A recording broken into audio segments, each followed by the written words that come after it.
Conqueror. First led an army to battle at the age of 13 years old. Extremely effective warrior.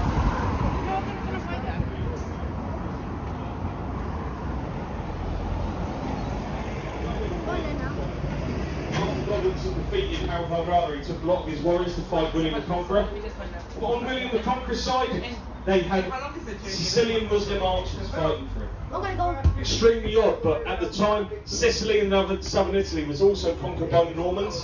A lot of these mercenaries fought for William at Hastings. Now, the tower itself was only built out of stone in 1255 by Henry III, King of England. Henry III was the son of King John, one of the worst kings in English history, and the tower cost him £2,600. Today that's worth 1.8 million. Huge amount of money King Henry spent on this building.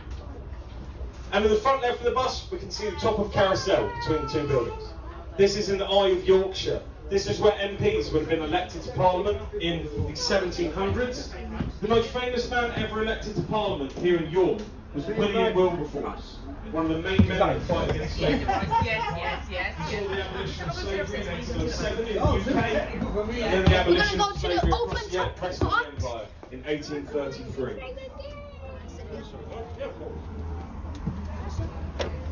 I'm recording. That's fine. I need to see that I can see everything. It's actually here. Now, the tower was built to. And I'll see you when we move. Your Engine started. 1600s, where it comes from Roger the Clifford, who was a knight and a lord executed here in the 1470s. This is hung just outside of the city walls, just outside of Clifford's Tower walls itself. Clifford's Tower still remaining here. It would have been at the heart of the fortification in the city of York. Now and it had a twin. There was another fortification here in York on the other side of the river. We'll see the remnants of it later on in the tour. Now we'll say the Crown Court used to be a part of York Prison. Being in prison in the 1700s was a very different place. You would pay for the privilege. The richer you were, the more comfortable you made to be in prison. Rich men in prison in the 1700s could afford tobacco, wine and even blankets. The poorer you were shoved into tiny cells, unfortunately. There was one cell here, only built for around 3 people. They shoved 10 men in. On the left-hand side, you can see some of the only remnants of York's castle. The tower here and the wall in between was once home to the drawbridge of Portcullis, the entrance to the city of York's castle. As we cross over the River Foss here, this is where the lake began. This was the site of the dam. The large man-made lake here in York was extended around this part of the city. This Wetherspoons a few hundred years ago would have been completely underwater. Now on the right coming up, we've got the postern tower, built in the 1510s. As we turn around the corner, look for a part with the stone jutting out from the tower itself. Just on the right hand side, this is a medieval toilet. It would have drained directly into the pink fish pool where the people of York got their fish for dinner. Health and safety is now much better in the city, I promise. Get any added extras on your fish and chips, be very careful. Also, if you're on the left-hand side of the bus now, guys, watch out, we've got some low-hanging trees. This graveyard on the left is one of the most popular and one of the most unique in the city of York. Right at the bottom, there's only one grave standing up. That's the grave of Dick Turpin himself. Right at the bottom of the graveyard, you'll see it in just a moment. Dick Turpin supposedly rode from Essex to York and one night his horse, Black Bess. Black Bess was invented, she was not a real horse. Fought up by Henry H. Ainsworth, an author in the 1850s. Dick Turpin was also a pretty horrible bloke. He was a robber and a murderer, nowhere near as romantic as made to be by the Victorians. As well, with Dick Turpin, no matter what Adam and the Ants would have you believe, he never wore makeup. He was actually a pretty horrible bloke. Now the street we're coming on to now is called Walmgate. Walmgate would have been the Irish population centre in the 1840s. After the famine in Ireland, many Irish Quakers came over here to York. They were brought here by the Quaker family here in York, the Rowntrees. Quakers just a different kind of religious Christian sect, believing in treating your fellow man a lot better. They brought a lot of the Irish Quakers over here to York to work in their factories. This part of York would have been 2/3 Irish in the mid-1800s. And the house on the right-hand side, the beautiful white black house, is the Rosemoral House. Built in 1400, it was then a B&B for the Victorians, and it even had a penny leaf. A line of half rope from one end of the room to the other. You'd pay a penny to lean on it if you'd had a bit too much to drink or if you needed somewhere to sleep. In the morning, they'd wake you up by cutting the rope, making you fall flat on your face at around 5 o'clock. Good thing Victorians didn't have tripping drivers, essentially. Next up. Now, right in front of the bus, this white building we have here is a part of Walmgate, Barbican, one of the most unique parts of the city walls of York. Walmgate, Barbican was once one of 4 Barbicans in the city of York. Now there are only 3 city wall Yorks in Europe. The other 2 are both in Poland. This is the only one you'll find in Western Europe. And a Barbican is essentially a layered defence system and medieval passport control. You had an outer gate as you come through, to be surrounded on either side by high walls, then you'd have an inner gate. Chance of war, you'd have to attack through 2 gates to get into the city of York, all while the guards pelt you with whatever they can get their hands on. We see in films them using stuff like boiling hot vats of oil. This was very uncommon in the Middle Ages, far too expensive. Instead, you would pour large vats of boiling urine on any attackers trying to get into the city. Also, the white building itself and the columns holding it up, most likely the white building built between the 1580s, the Elizabethan period here in York. Columns, nowhere near Roman. There's very little evidence to suggest this. And if we come through, as we come through, look between the columns, you'll see the wooden gates still attached to the city wall. They're nearly 700 years old. They're in near perfect condition, still attached to the city walls. And on the right hand side, very soon, we will see the Barbican itself, one of the most unique parts of the city walls here in York. As we go around, we can see through the outer gate into the inner area. Also keep an eye out on this side of the city wall for small holes made by cannonballs and musket balls during the English Civil War. York was besieged by parliamentarians in the 1640s.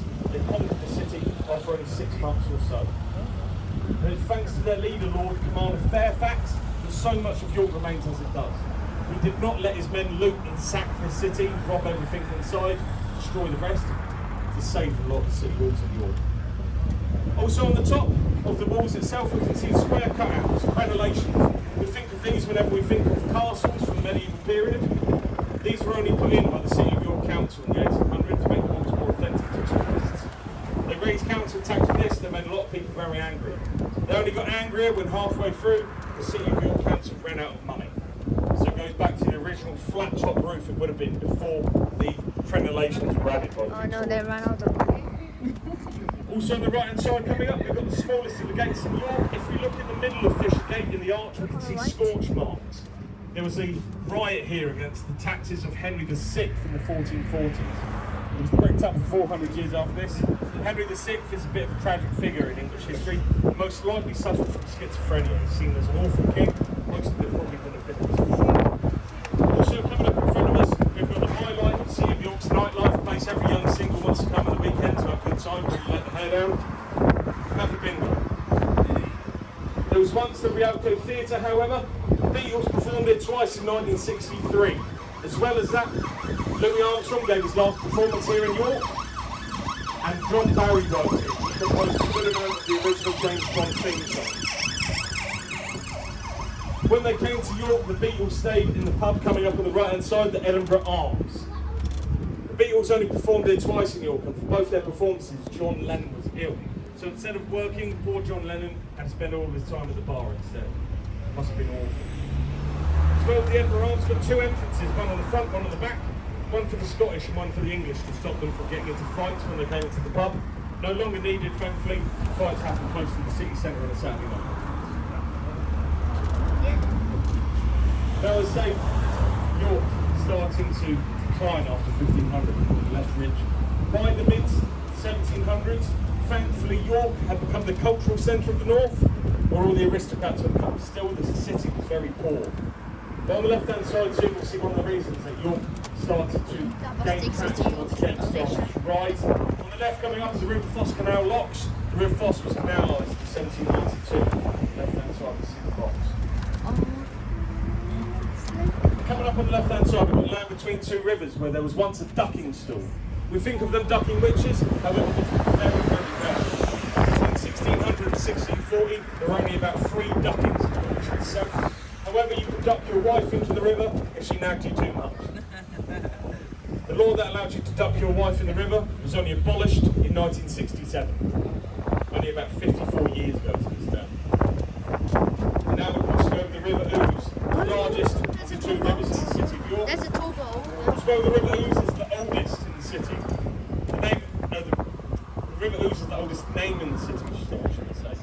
The name Ouse is Celtic, meaning calm waters. On the right hand side, we've got Bale Hill. This is where the twin castle would have been in the Middle Ages. There used to be a wooden castle at the top of this hill. However, it burnt down in the mid-1200s. It's called Bale Hill. York's one of only two places in the country that has a short alongside the river, the other one Thetford. And the area of York we're now is called Bishop Fort, because it's been one of the residences of the Archbishop of York since 1241. As well, the street in front of us with all the flyers and all the flags is Bishop Fort Lane, Bishop Fort Road, sorry. We voted the nicest high street in Britain, 2015-2017. Beautiful place to see, independent bakery, bars, such like that. On the left, on the right hand side, sorry, as well, these Victorian houses were built for the Roundtree's workers in the 1800s. If you worked for Roundtree's, you would have gotten a pension, holiday pay and sick pay around 30 years before anybody else. The first national pension given out in this country was in 1908. You would have gotten one working for Roundtree's by at least the 1880s. Terry's were not as nice as their workers, however, but the fact about Terry's is that nowadays, 3/4 of the UK population get a Terry's chocolate orange for Christmas.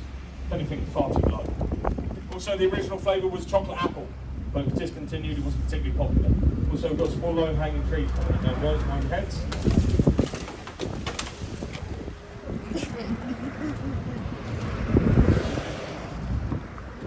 The street we're on now is well called Nunnery Lane, named for the Bard Convent, right at the end of the street on the corner. It looks like any other Georgian house. However, it was once a secret convent when being a Catholic was illegal in England. The convent was built here. It's nowadays one of the only working convents in the country. As well as that, it's a museum, a school, a B&B, and they've got a cafe as well. If you show them our tickets, if you want to visit, you can get 10% off in the museum and the cafe. And right at the end of the street, we should be able to see very soon through the trees on the right hand side, at the front part of the bus, the top of Micklegate Bar. If you can't see it, don't worry, you'll see it better as we come through the lights, but just to the front right hand side over the trees in the building. Micklegate Bar's got two names in the city of York, the Traitors Gate and the Royal Gate. The Royal Gate, because that's where the headless, the chopped off heads of the royals. It's near the end of the day, I'm very sorry for this, guys. It's okay. The Royal Gate, because nearly every monarch since 1066 has entered the city of York through this gate, all besides one, Queen Victoria. The second name, Traitors Gate, is because where it's the chopped off heads of rebellious lords and nobles would have been placed in the Middle Ages. One of the most famous was Richard, Duke of York, one of the main players during the Wars of the Roses in England. For around 50 years, the Lancastrians fought the Yorkists for the throne of England. In the end, the Tudors took the throne. They were related to the Lancastrians themselves. Richard, Duke of York, had 4 sons. 2 of them would become kings. The first, Edmund, died with his father at the Battle of Wakefield in 1460. The second became Edward IV of England, very good medieval king. He died at the age of 41, however. He loved the ladies a little bit too much. The third was George for 10 hours during the worst blizzard of the 1400s outside of York. On the right hand side, we've got Micklegate Bar, the Traitors Gate and the Royal Gate in the city of York.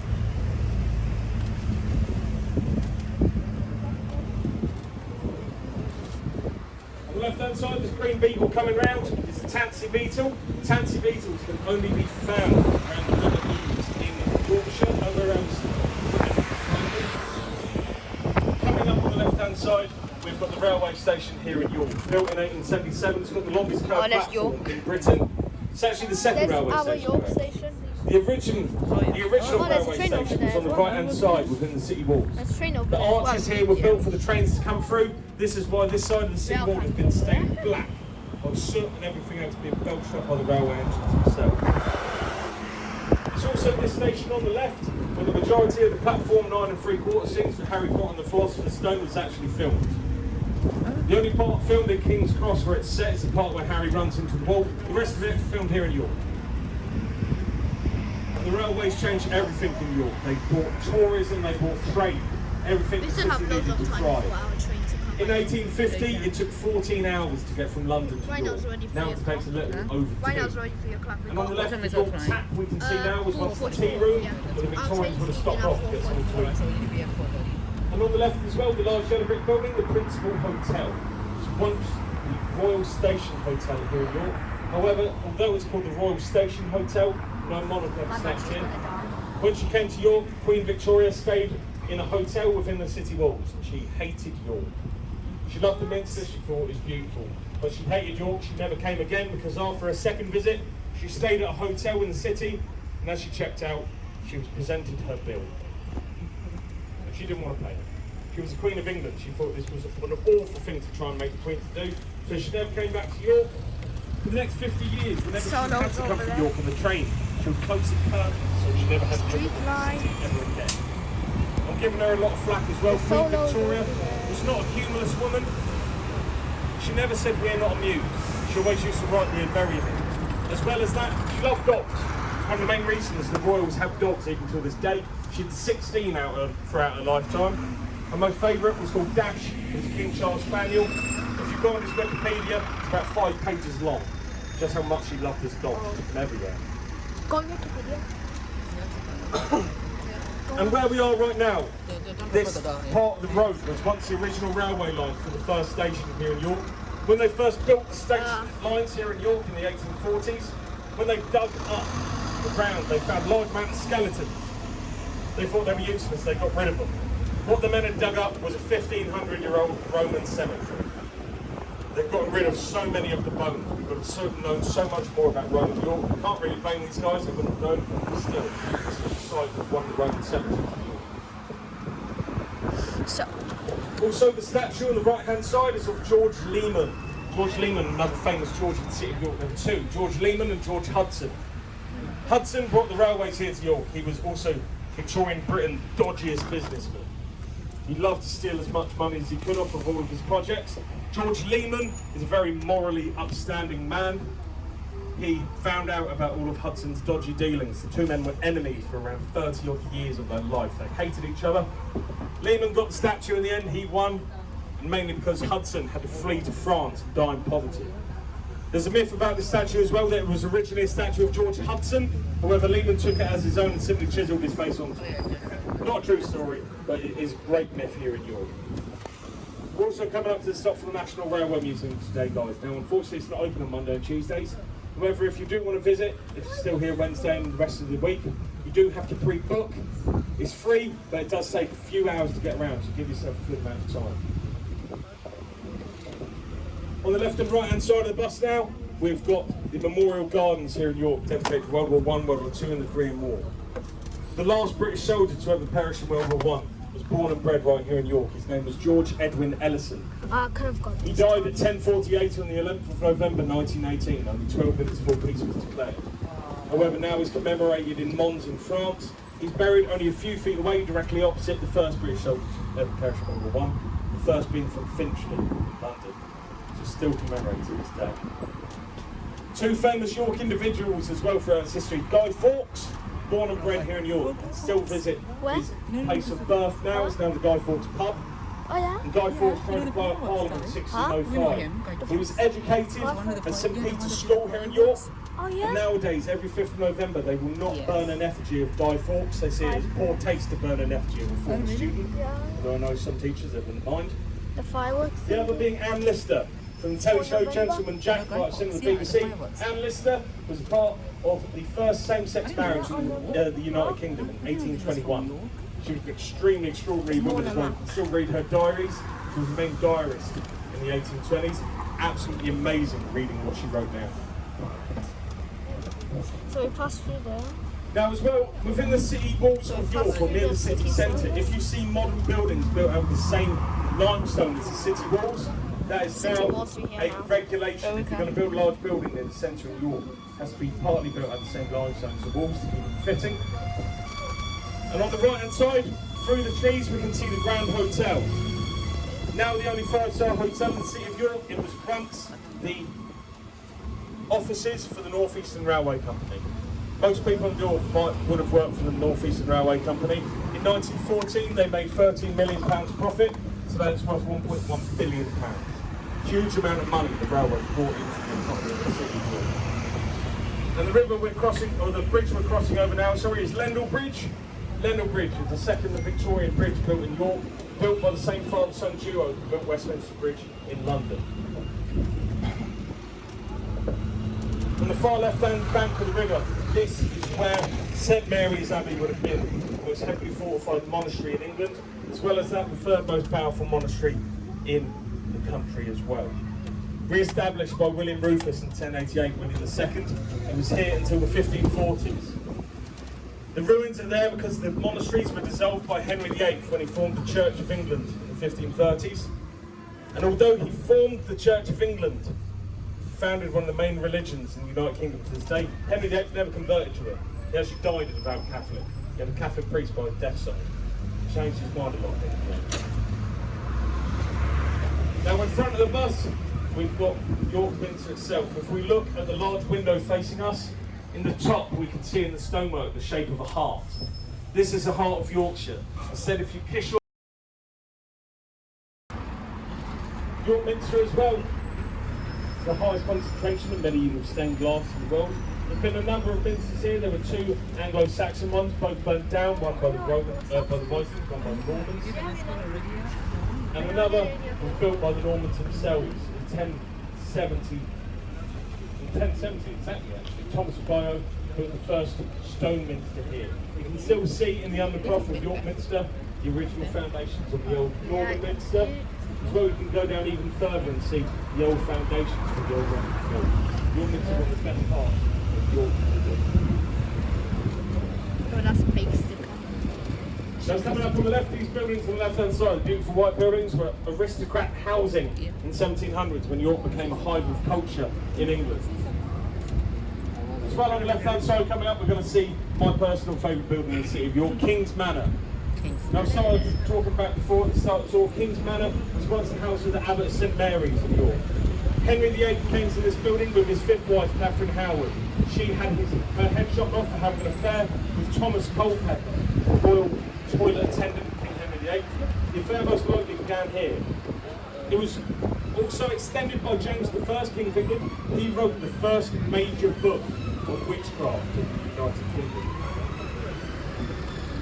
Now we're back at start now, guys. If you want to stay on, you can. If you want to get off, you can. If you've got any questions, feel free to come and ask. That might be all very clever. My name's Anthony, guys. If you're staying on, I'll be back with you in a few moments. Thank you very much. Thank you very much. Thank you very much. Enjoy the rest of the time. Thank you very much. Thank you. Enjoy the rest of the time. Thank you very much. This is where we got on, right? Sorry? Is this where we got on before? No, it's not. You got Clifford Tower? Yeah, I think so. Yeah, I think we need to get back there. No worries. All right. It turns into a blur. Oh, yeah.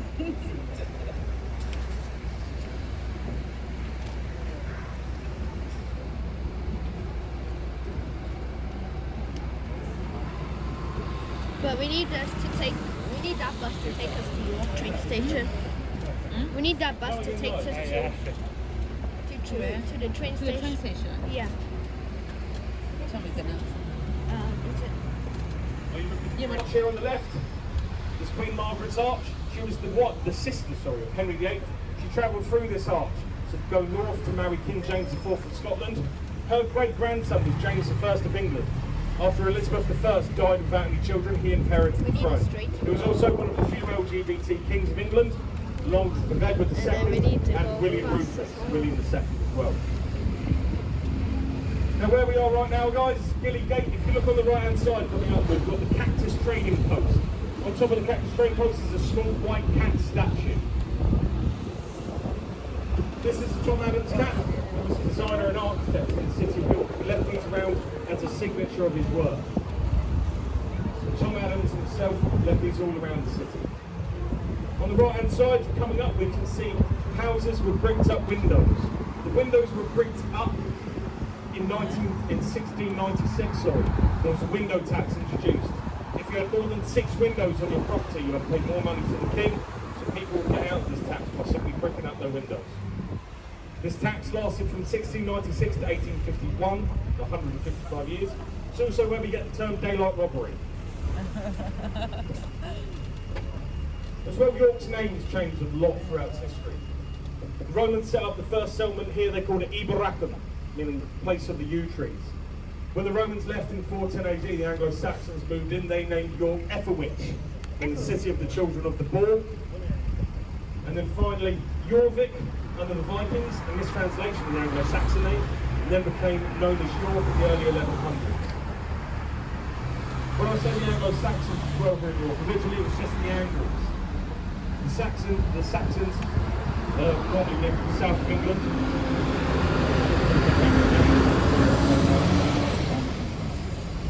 Also, it's said within the city walls of York, you're always walking over at least 2 to 3 skeletons. Under the city in total, there's 500,000 of them. 500,000 sets of human remains under the city of York itself. Just how many people have lived here over its 2,000-year history.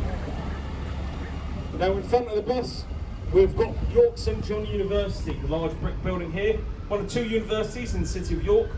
York St John was set up in 1841 as a teacher training college. In its first year of opening, there was only 1 student in attendance. I like you to sit behind me. Nowadays there are a lot more in York St John and in York University. They've just moved in the other week. They're already like a plague of locusts around the top of the city. We've got really place to get used to it. And the Victorians set up teacher training colleges because they opened the first state schools in this country. Before these colleges, the only qualification you needed to be a teacher in England was to be able to read and write. Victorians wanted to change this, they wanted to overhaul the education system and set up these colleges to help form the new teaching generation. Now soon on the right hand side we're going to see a large tower on the city walls. This tower is not an original medieval tower. This tower was built by the Victorians. It's called Robin Hood's Tower.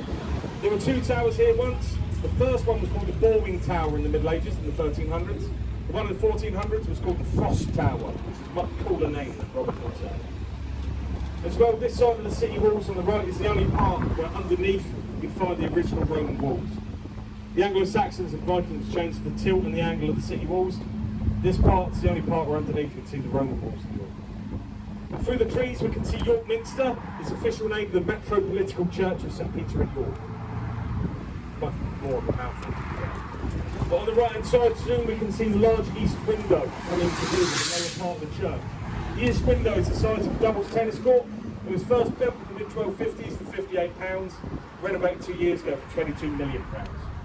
You want to go for That's very expensive. In fact, the Archbishop of York in the 1250s would probably make about £11 a year.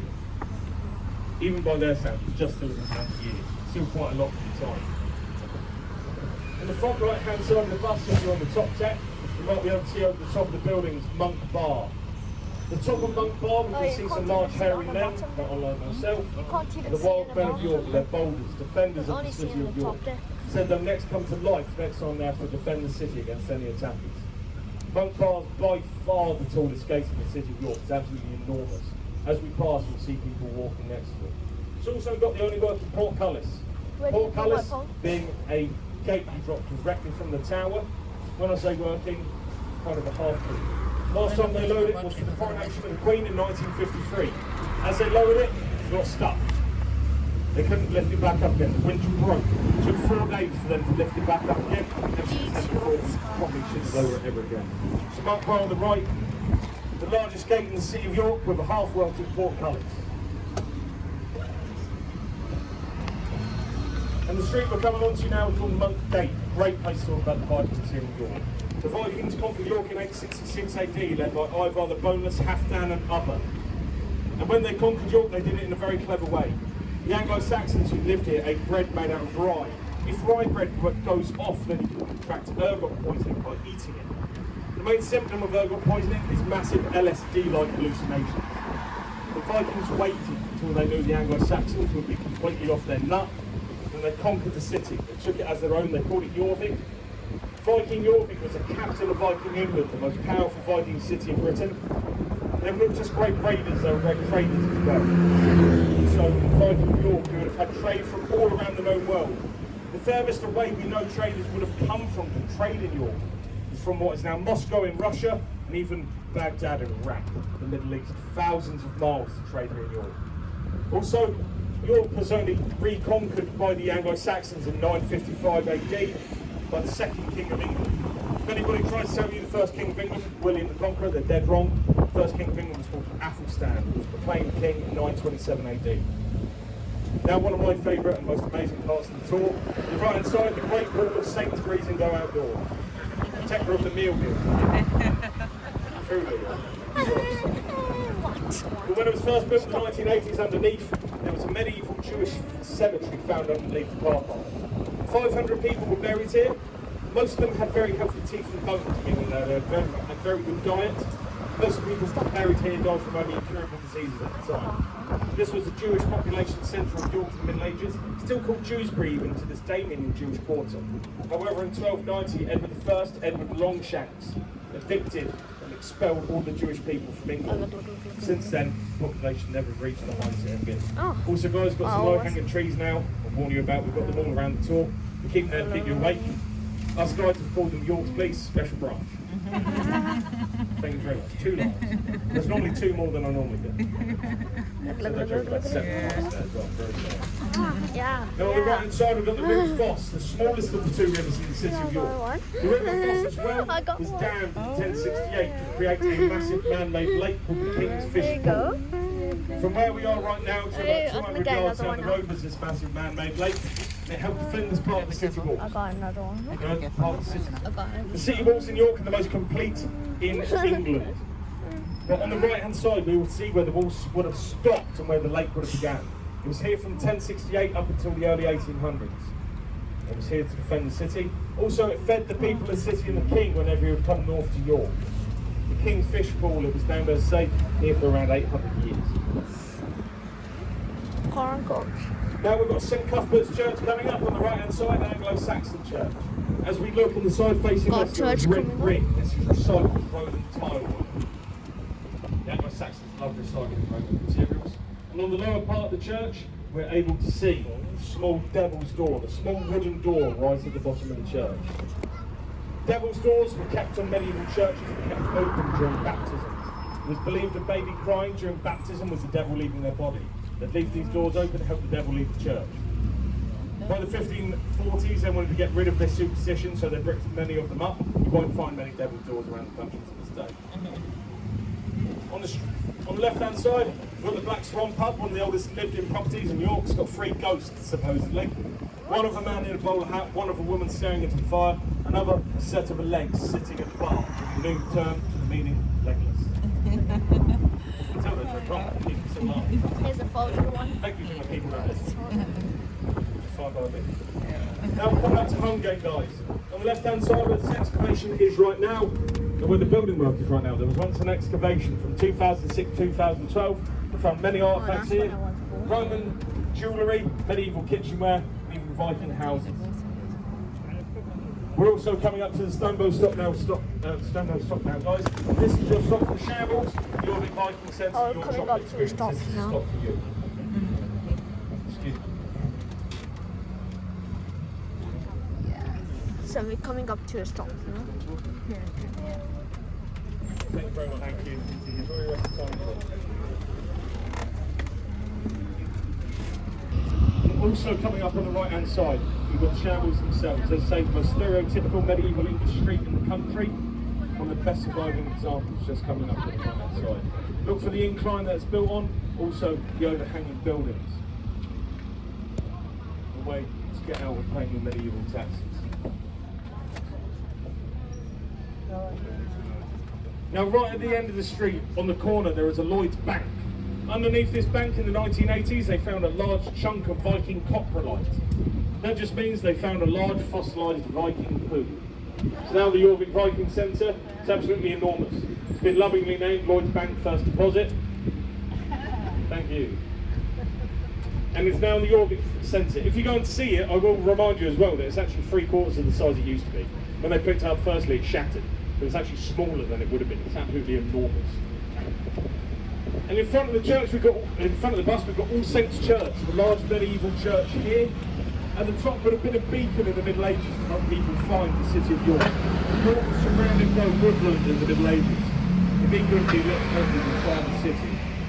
In fact, in 1400, 3/4 of England was covered in woodland or forest. Today it's less than 10%.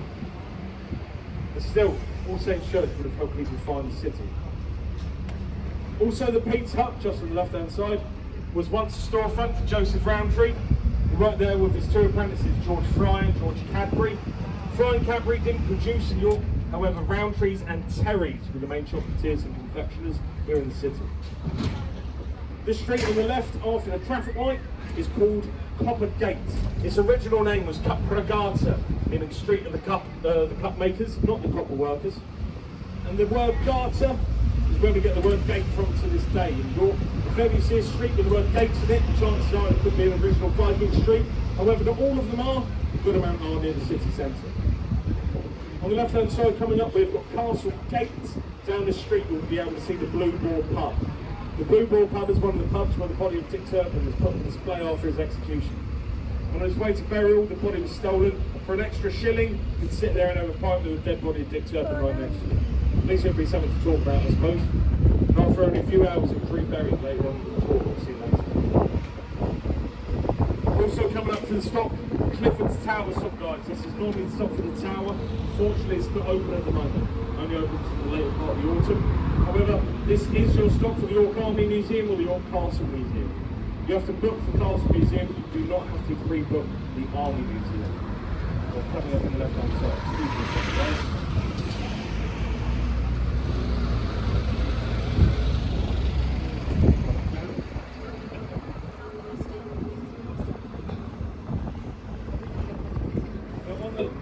On the left, this is Clifford's Tower itself. Clifford's Tower was built in 1068. The only part remaining from that period is the mound itself. The tower on top was only built in 1255. The tower was built by Henry III. It cost him £2,600. Today that's worth £1.8 million. A huge amount of money to spend. In fact, in 1300, there was only £150,000 in service. Turpin himself was actually hanged and executed down on the Knaves Mine in the racecourse here in York. We don't go down that far, however, on the tour. It is said that he was able to stop in every pub on the way to his execution. This is where we get turn one for the road. To be fair to him, he would have needed it as well.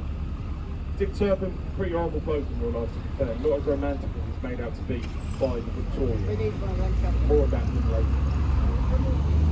As we come around, the farthest window, the bottom part of the York Crown Court, the largest barred window at the bottom, we'll see in just a moment, Dick Turpin cell himself. He would have looked out in his final days. We'll see it as we just come around the corner in a moment.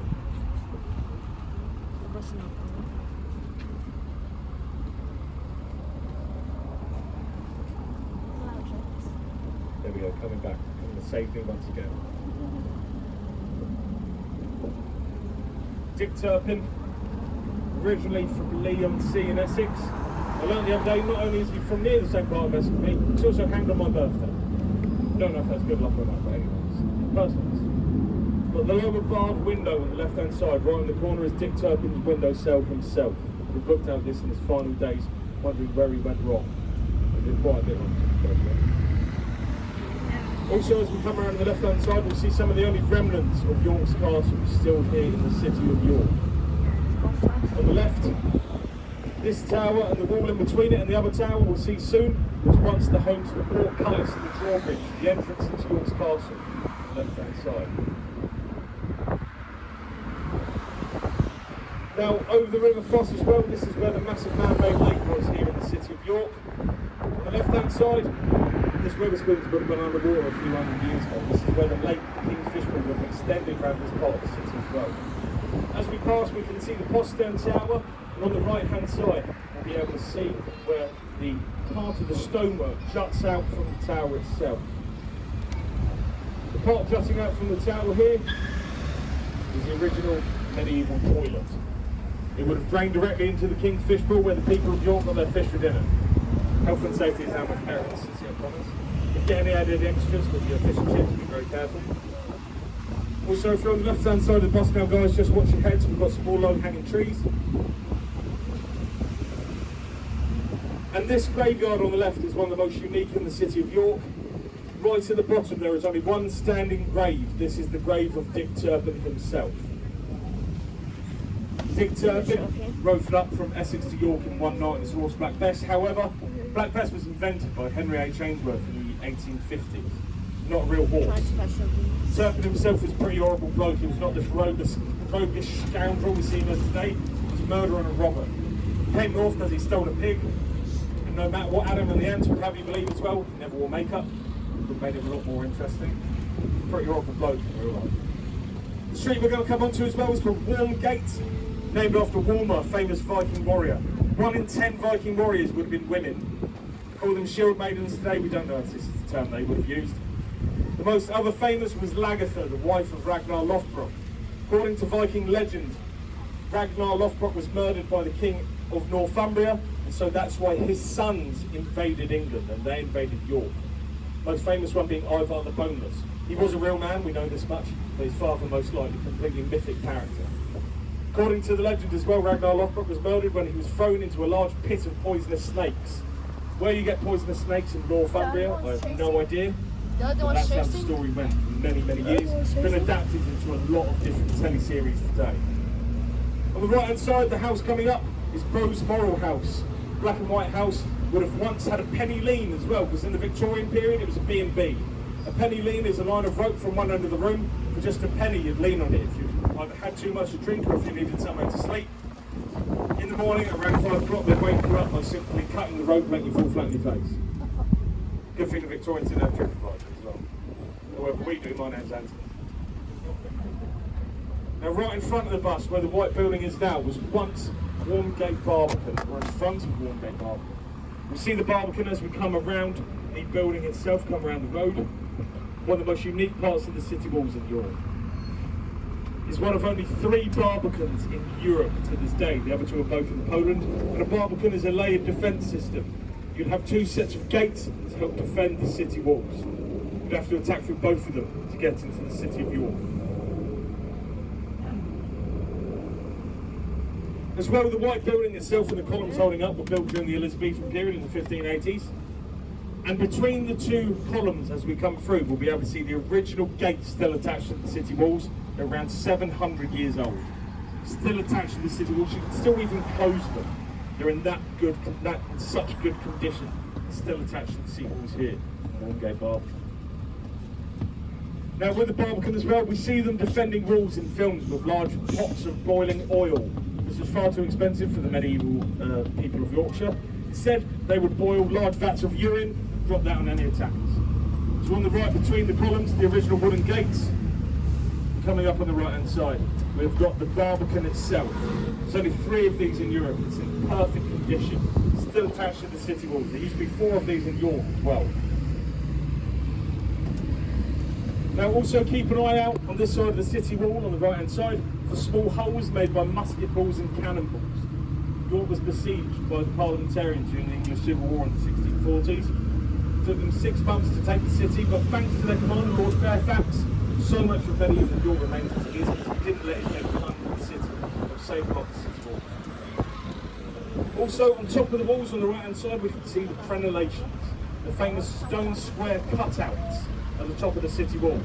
We think of these whenever we think of medieval stone walls and castles. They're very stereotypical. These were only put in by the York City Council in the 1800s. They wanted the wall to look more authentic, more attractive to tourists, and so they put these in. The original wall would have been a flat top roof. The City of York Council spent a lot of money doing this. They raised council taxes that made a lot of people angry. Many in York thought this was a massive waste. It was just to bring tourists in. They were already coming here. There was no way that this was worth the money. But the City of York made people think that it was absolutely necessary. They made people think that this was one of the best things for them to do for York. They said, we're taking care of your money, I promise. It's going to bring us back tenfold amount of money, I promise. But halfway down, things got even worse. When the City of York Council ran out of money. So halfway down, it goes back to the original flat top roof that it would have been hundreds of years before. The City of York Council just ran out of money for the project. Also on the right hand side coming up is Fishergate, the smallest of the gates in the City of York. If we look in the arch of Fishergate, there are scorch marks from a fire here in the 1440s. There was a riot against Henry VI and his taxes. For 400 years, Fishergate was bricked up. It was only unbricked in the early 1800s to help ventilate the city more and to help cattle from the cattle market through. As well, guys, we're coming up to the highlight of the City of York's nightlife, a place where every young single wants to go on the weekend and have a good time, eat the love of their life, let the hair down, make a bingo. It was once a Rialto Theatre, however. The Rialto Theatre saw the Beatles perform here in 1963. Louis Armstrong gave his last performance here as well. And this is where John Barry worked and composed a good amount of the original James Bond theme songs here in York. Now when the Beatles came to York, they would have stayed in the Edinburgh Arms coming up on the right hand side. The Edinburgh Arms itself has got two entrances, one on the front and one on the back. One for the Scottish and one for the English, to stop them from getting into fights when they enter the pub. No longer need to live in harmony now, York. As I say, the Edinburgh Arms, when the Beatles stayed here for both their performances, John Lennon was ill. So instead of working, the poor man had to spend all of his time at the bar in the pub. It must have been absolutely dreadful. Especially on a day like this, falling on. Now, as I said earlier, York's seismic decline after 1500 became less important, especially when it came to trade and to the economy of the city itself.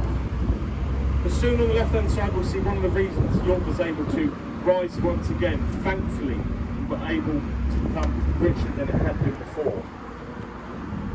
On the left-hand side coming up, we've got the River Foss Canal locks.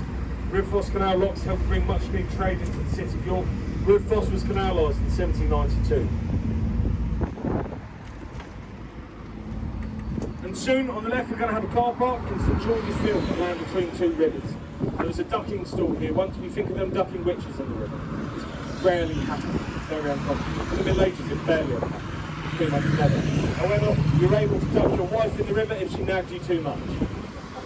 This law was only abolished in 1967. So up until then, you could duck your wife in the river for nagging you too much. Thankfully, it's got rid. Now we're coming over the River Ouse as well, the largest of the two rivers in the city of York. The Ouse is also the oldest name in the city of York. It comes from an old Celtic word, meaning calm waters. There are a number of river ouzes all around the country. There's one near Newcastle, I believe. There's also one near Bedfordshire. On the right hand side, this large hill laden with trees is Bale Hill. The top of Bale Hill would have been another medieval wooden fortress. The wooden fortress would have stood here, was burnt down in the mid-1200s. York's one of only two places in the country that would have had a fort on either side of the river in the Middle Ages. The other one's Thetford in Norfolk. The area of York we're in now is called Bishopford, named so because it's been one of the residences of the Archbishop of York since 1241. The road coming up in front of us with all the banners and the flyers down is Bishopford Road. Bishopford Road, sorry. Been voted the nicest high street in Britain, 2015-2016. On the right-hand side, these Victorian houses were built for the workers in the Rowntree's factories. Rowntree's workers would have gotten a pension, holiday pay and sick pay around 30 years before anybody else in the country. They would have had a much better working life. The Rowntrees were Quakers, they'd leave them treat their fellow man a lot better. Terry's worked in York, they were nowhere near as nice to their workers. However, nowadays, 3/4 of the UK population get a Terry's chocolate orange for Christmas. I don't think that's far too low. You need to pump the numbers up. As well, the original flavour was a chocolate apple. However, it was discontinued after only a few years. It wasn't as popular. Before they sold it to Nestle as well, Terry's invented the Kit Kat. Nowadays, there are 144 flavours of Kit Kat. 78 of them are only available in Japan, which is really awful still. Many of them coming from around this part of York. Terry's original factory right here in York. Also, we've got some more low-hanging trees coming up, so just mind ahead, guys, that's come across them. We're now on Nunnery Lane, named for the Bar Convent that was right at the end of the street. Nowadays, it just looks like any other Georgian building. However, the Bar Convent itself was once a secret convent, and that's why it looks so normal. It looks like many other buildings. It was made secret when being Catholic was illegal in England, so they built Bar Convent as a place of worship. Nowadays, it's one of the only working convents in the country. As well as that, it's a school, a museum, a B&B, and they've got a cafe as well. Now, Bar Convent as well is the home to a holy relic, the hand of St Margaret Clitheroe. In the Middle Ages, you would take relics from either the body or from the objects or clothing owned by saints. They were very holy items. However, not all of the ones that we have to this day are original. The one in Bar Convent we know is original. We know this is from St Margaret Clitheroe's hand. However, a lot of relics would be sold off as original to make money. A very scandalous way to make money, however. It's been estimated that if we got together all of the shards of wood that have been said to be the fragments of the true cross and rebuilt the true cross on which Jesus was crucified, if we built it out of all of these relics, it would be at least 20 metres tall. Which I haven't read the Bible in a while, He was a son of God, I know that much, believe me, many Christians. I don't think he was a giant. The other bus is behind us. The Silbar Convent serving to this day. If you want to visit, you show them our ticket, you can get 10% off. Get you a discount on the museum and the cafe if you show them the ticket to the tour. Now, right at the end of the street, there's a set of traffic lights. If we were to turn left at the end of these traffic lights, we'd come down to Drissfield Place. Drissfield Place in 2012 was a famous site of an excavation, but they found 82 skeletons, and we believe them to be York's Roman gladiators. We know near to nothing about the Roman gladiators here in York. We don't know where they would have fought. In fact, in general, we don't know much about Roman gladiators.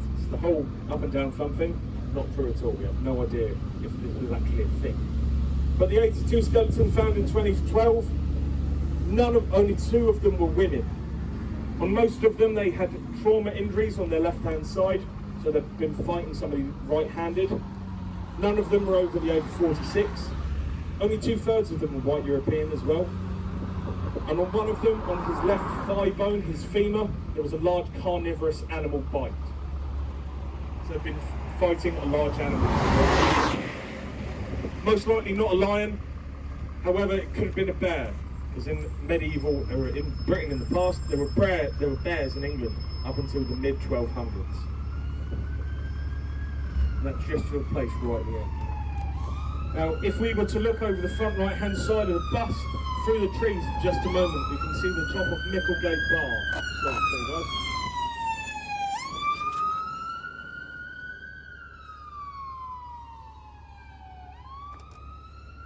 Micklegate Bar, if you can't see it at the moment, don't worry, we'll get a better view of it as we come through the traffic lights. Micklegate Bar's got 2 names in the city of York, the Royal Gate and the Traitors Gate. It's called the Royal Gate because it's been the gate which each monarch of England has travelled into the city of York through. Since 1066, every monarch of England has entered the city of York through this gate. And the name of the Traitors Gate comes from the fact that this is where the chopped off heads of rebellious lords and nobles had been placed in the Middle Ages. The most famous were Rich Duke of York and Sir Henry Percy. Henry Percy, first Earl of Northumberland, had his head chopped off, got atop this gate. His father was also called Henry Percy. He's buried in York Minster. His nickname is Henry Percy Hotspur. It's where Tottenham Hotspur get their nickname from, even to this day. As well, the other I mentioned, Richard Duke of York, was one of the main players during the Wars of the Roses in England. Richard Duke of York had 4 children. 2 of them would become kings. The other 2 would meet rather grisly deaths. The first was Edmund. Edmund died with his father at the Battle of Wakefield in 1460. The second was Edward. He became Edward IV of England, very good king of England. He died at the age of 41, though he loved the ladies a little bit too much. The third son was George, Duke of Clarence. He was for 10 hours in the worst snowstorm of the 1400s. It had been a very fantasy-esque level battle here at the North.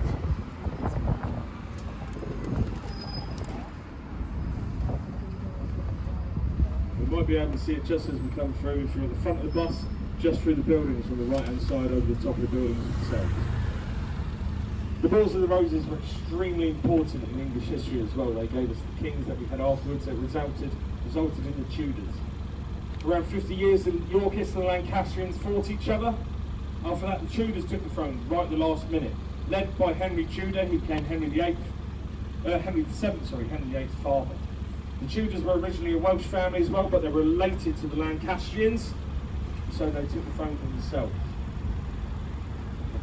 And after the Wars of the Roses, Henry Tudor taxed York into the ground. He knew that the people of York supported the Yorkists. They supported Richard III, who he'd killed at the Battle of Bosworth. So he taxed the people of York into the ground, and he didn't come in for quite a few years until he knew that it had been subdued. This distance against this hatred towards it would have been subdued. So they changed everything. Nowadays, the University of York and the University of Lancaster play their own kind of games of the roses against each other.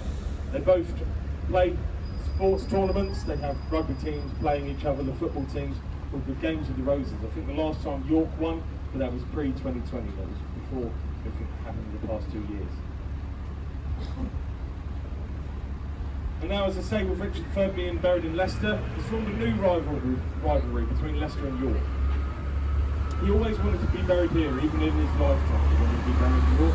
However, when they were doing the work, digging up that car park, on the form it said whatever they found must remain in Leicester.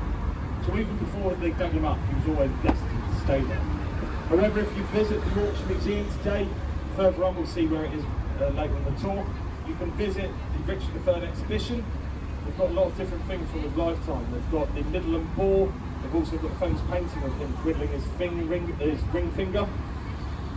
Although they did name it before the finals of the Euros, so they called it Richard III Coming Home. Quite unfortunate name at the time, especially So on the right hand side, we've got Mickle Bay, the gate via the Traitors Gate in Galway. Very good, it's my favourite gate because I've got a lot of material. Now on the left hand side, the large green beetle here is the tansy beetle. You can only find them around the River Ouse in York. Nowhere else in the country will you find a tansy beetle. As well, coming up on the left hand side, we've got the York Railway Station. This is actually the second railway station in York. The original has been on the right hand side within the city walls. The arches here were built for the trains to come through. That's why this part of the wall has been stained black by all the soot and all the awful stuff being belched up by the steam engines and such. It's also this station on the left hand side where the majority of the platform 9 3/4 scenes were filmed for Harry Potter and the Philosopher's Stone. The only part actually filmed in King's Cross where it's set is part where Harry runs into the wall. The rest of it's filmed right here in York Station. And the railways changed everything in York. They brought much needed trade into the city. They brought a lot of riches. They brought tourists as well. The tourists would have stayed here on the left hand side in the Principal Hotel. The Principal Hotel being for the rich Victorians coming to York. It was originally called Royal Station Hotel. The Royal Station Hotel, however, no monarch ever stayed in this hotel. When she came to York, the Victorians stayed in the city of York.